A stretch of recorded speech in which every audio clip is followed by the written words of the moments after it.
আর মাত্র কয়েকদিনের মধ্যে প্রথম দফার নির্বাচন, আর তারই মধ্যে ফের গুলি চলার ঘটনা ঘটল হাওড়ার গোলাবাড়ি থানা এলাকায়। গুলি চলল গতকাল রাতে শালকিয়া চৌরাস্তার কাছে। রাত 11টা নাগাদ গুলি চলে। পুলিশ সূত্রে খবর, রেস্তোরাঁয় দুই দুষ্কৃতীর মধ্যে বচসা হয় আর তারপরেই গুলি চলার ঘটনা ঘটে। সামনে নির্বাচন রয়েছে, আপনারা জানেন নির্বাচন কমিশন কিন্তু অত্যন্ত কড়া নির্দেশ দিয়েছে, যেখানে বোমা, গুলি, আগ্নেয়াস্ত্র উদ্ধার করার কথা বলা হয়েছে, আর টাকা পয়সা বাজেয়াপ্ত করার কথা বলা হয়েছে। আর তারই মধ্যে এবার হাওড়ার গোলাবাড়ি থানা এলাকায় রাত 11টা নাগাদ গুলি চলার ঘটনা ঘটল। দুই দুষ্কৃতীর মধ্যে বচসা রেস্তোরাঁয় এবং তারপরে চলল গুলি লক্ষ্যভ্রষ্ট হওয়ায় প্রাণে বেঁচে যান রাহুল পাল নামে এক ব্যক্তি। কথা বলবো সুনীত হালদার, আমাদের প্রতিনিধি রয়েছেন আমাদের সঙ্গে। সুনীত, কি ঘটেছে? দেখো, যেটা জানা যাচ্ছে পুলিশ সূত্রে গতকাল রাত 11টা নাগাদ ঘটনাটি ঘটে শালকিয়া চৌরাস্তা এলাকায়।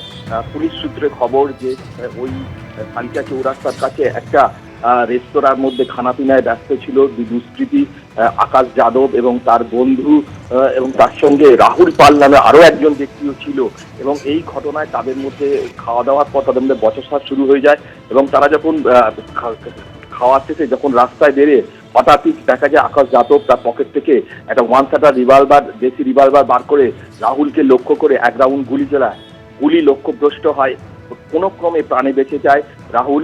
এবং এই ঘটনায় গোটা এলাকায় চাঞ্চল্য ছড়িয়ে পড়ে। খবর পেয়ে ঘটনাস্থলে ছুটে আসে গোলাবাড়ি থানার পুলিশ এবং হাওড়া সিটি পুলিশের গোয়েন্দারা। তারা আকাশ যাদব এবং তার বন্ধুকে আটক করে জিজ্ঞাসাবাদ করছে।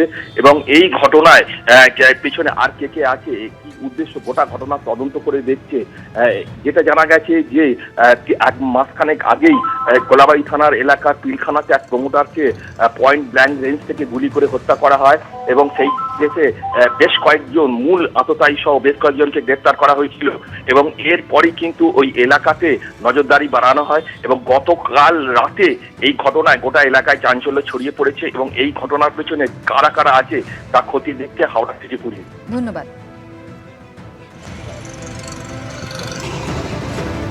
গাজীপুরে দিল্লি পুলিশের হাতে ধৃত লস্কর জঙ্গি, তার কি কলকাতা কানেকশন রয়েছে? দিল্লি এসটিএফ এর অভিযান, গ্রেফতার সাব্বির আহমদ লোন। বাংলাদেশ থেকে কলকাতায় এসে টেরার নেটওয়ার্ক, জঙ্গি নেটওয়ার্ক তৈরি করে তথ্য যেত পাকিস্তানে।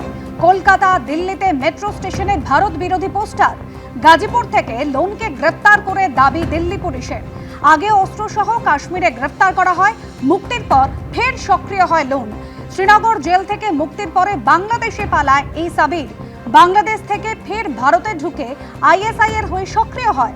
লস্কর জঙ্গিকে গ্রেফতারের পরে এমনই দাবি দিল্লি পুলিশের।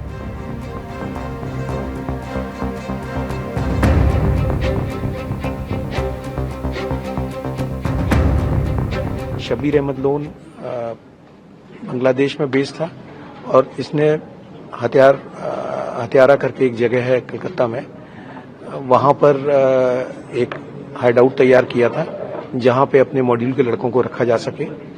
और फर्दर कई जगहों की रेकी कराई थी, जो हैवी फुटफॉल एरियाज थे उनकी रेकी कराई थी, ताकि उन जगहों पे किसी दहशतगर्दी को अंजाम दिया सके। अब चूंकि इसका एक मॉड्यूल बस्ट हो गया था, तो ये फिर से आया था नई संभावनाओं को तलाश करने, नए लड़कों को आइडेंटिफाई करने के लिए, और उसी प्रोसेस में गिरफ्तार किया गया। গাজীপুরে গ্রেফতার হওয়া লস্কর জঙ্গির কি তাহলে কলকাতা কানেকশন রয়েছে? দিল্লি এসটিএফ এর অভিযান এবং তারপরে গ্রেফতার হয় সাব্বির আহমেদ লোন। বাংলাদেশ থেকে কলকাতায় এসে সে টেরর নেটওয়ার্ক চালাচ্ছিল, জঙ্গি নেটওয়ার্ক তৈরি করে তথ্য যেত পাকিস্তানে, এমনটাই জানা গিয়েছে। আর এই নিয়ে রাজ্য রাজনীতিতে তোলপাড় পড়েছে। আরে এটা তো এখন সম্পূর্ণ এই লস্করে তৈবা, জয়সে মোহাম্মদ তাদের হাব হয়ে দাঁড়িয়েছে তৃণমূল কংগ্রেসের কারণে। পশ্চিমবঙ্গের আভ্যন্তরীণ নিরাপত্তা শুধু বিঘ্নিত হয়নি, পশ্চিমবঙ্গের কারণে গোটা দেশের আভ্যন্তরীণ নিরাপত্তা বিঘ্নিত হচ্ছে। আর এগুলো বাংলাদেশি সব উপার থেকে আসছে। আর তৃণমূল কংগ্রেস বলছে মানে ও আমার ভাই, ও বাংলা বলছে, আমিও বাংলা বলছি। কি হয়েছে? আমরা দুই ভাই, শিবের গাজন গাই, এভাবে তৃণমূল ঢোকাচ্ছে তাদের। তো এই পরিণতি হচ্ছে এটা। আমরা বলছি ভোটার লিস্ট থেকে নামটা বাদ দাও, ডিটেক্ট, ডিলিট অ্যান্ড ডিপোর্ট, এবং সেটা আমরা করে দেখাবো সরকার আসবার পরে। নির্বাচনের সময় দেখবেন সবকিছু যদি বাংলার সঙ্গে কানেক্ট করতে পারে। এইদিকে বর্ডার সিকিউরিটি ফোর্স কাজ করবে না ঠিক করে, যদি বলেন ভারতীয় বাংলাদেশ বর্ডার, যেটা পশ্চিম বাংলাকে স্পর্শ করছে, আর ওইদিকে কাশ্মীরের ওখানে বর্ডার গার্ড করতে পারবো না, ওখানে পেহেলগাঁও তো ঢুকে যাবে, উগ্রবাদীরা ঢুকে মারবে ভারতীয় নাগরিককে, পর্যটকদের মারলো, ফিরেও গেল, কিন্তু কিছু হলো না। দিল্লি রাজধানী অবধি চলে এলো, এখন লস্করকে ধরলাম, এই করলাম, এবং তার বাংলা কানেকশন, যেহেতু বাংলা নির্বাচন, ওই দিল্লিতে চলে এলো টেরোরিস্ট, ওখানে ব্লাস্ট হলো, পার্লামেন্টের উপর আক্রমণ হলো, পার্লামেন্টের ভিতরে ঢুকে গেল অন্য একজন এমপির পাস নিয়ে। দিল্লি কি সিকিউর? আমাদের বর্ডার্স কি আদৌ সিকিউর?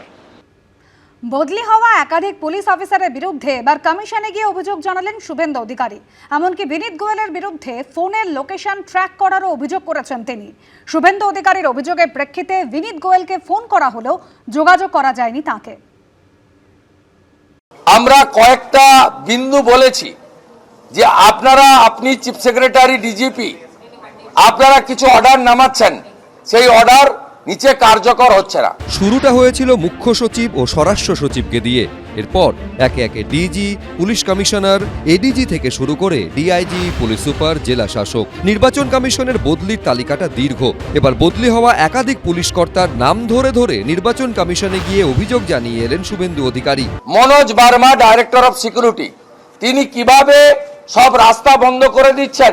এসটিএফ এ বসে থাকা জাভেদ শামীম, আইবিতে বসে থাকা বিনীত গোয়েল কেন এখনো শ্রমিক ভট্টাচার্য, শুভেন্দু অধিকারী থেকে শুরু করে মন্ডল স্তরের বিজেপি কার্যকর্তার ফোন এবং লোকেশন ট্র্যাক করছে? শুভেন্দু অধিকারীর এই অভিযোগের প্রেক্ষিতে আইপিএস অফিসার মনোজ ভার্মা কোনো মন্তব্য করতে চাননি। আর এক IPS officer Javed Shamim phone ধরেননি।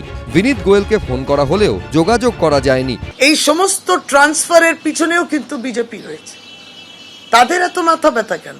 সেটা উনি বলছেন কেন যে কে কোথায় কি করছে? যারা পেগাসিস করলেন তারা আমাদের পেগাসিসের টাইপের অভিযোগ দিচ্ছেন এখানে। পুলিশে ব্যাপক রদবদল করে পশ্চিম মেদিনীপুরের পুলিশ সুপার পলাশচন্দ্র ঢালিকে সরিয়ে দেয় কমিশন। একইভাবে সরিয়ে দেওয়া হয় জঙ্গিপুর পুলিশ জেলার এসপি হোসেন মেহেদি রহমানকেও। শুভেন্দু অধিকারী নিশানায় এই দুই পুলিশ অফিসারও। ট্রান্সফার হওয়া সত্ত্বেও জঙ্গিপুরের এসপি মেহেদি হাসান, পশ্চিম মেদিনীপুরের এসপি পলাশ ঢালি কি করে এসপি বাংলো আটকে রেখে সেখানে ইলেকশন কমিশন পাঠানো এসপির কাজে হস্তক্ষেপ করছে, এই প্রশ্ন তুলেছি। পুলিশ অফিসার পলাশ ঢালি জানিয়েছেন 17ই মার্চ তার কাছে বদলির নির্দেশ আসে। 18ই মার্চ তিনি এসটিএফ এ কাজে যোগ দিয়েছেন, কিন্তু পারিবারিক কারণে বাংলো ছাড়তে কয়েকদিন দেরি হয়েছে। ইতিমধ্যেই বাংলো ছেড়ে দিয়েছেন তিনি। ভোটের মুখে বিজেপি প্রার্থীকে সিআইডির তলব নিয়েও সুর চড়িয়েছেন শুভেন্দু অধিকারী। অবিলম্বে সিআইডি, এসটিএফ, আইবি এবং ডাইরেক্টর অফ সিকিউরিটিতে ইলেকশন কমিশনের হস্তক্ষেপ আমরা দাবি করেছি। এমসিসি চলাকালীন পশ্চিম মেদিনীপুর, পশ্চিম পাঁশকুড়ার বিজেপি প্রার্থী সিন্টু সেনাপতিকে সিআইডি ডাকে কিভাবে? না, এমসিসি চালু হওয়ার পর সিন্টু সেনাপতিকে পুলিশ ডেকেছে বলে রাগ হয়েছে, আর এদিকে কেন্দ্রীয় এজেন্সি দিয়ে ইলেকশন চলতে চলতে দেবাশিস কুমারকে ডেকে পাঠানো যায়? তারা তো চতুর্দিকে দেখবেনই, কারণ নিজেরা দালাল পুষে রেখেছেন বলে চতুর্দিকে ভাবেন সবাই দালালি করছে। তারা যে সিকিউরিটির কাজ, যার আইবির কাজ যেটা, সিকিউরিটির কাজ যেটা, সেই কাজগুলো তারা করবেন না, হাত পা গুটিয়ে বসে থাকবেন যেন শুভেন্দু বাবুরে দাঙ্গা লাগাতে পারেন। সোমবার তৃণমূল প্রার্থী দেবাশিস কুমারকে প্রায় 5 ঘন্টা ধরে জিজ্ঞাসাবাদ করে ইডি। রুমা পাল, প্রকাশ সিনহা, ময়ূখ ঠাকুর চক্রবর্তীর রিপোর্ট, এবিপি আনন্দ। এবিপি আনন্দ, এগিয়ে থাকে, এগিয়ে রাখে।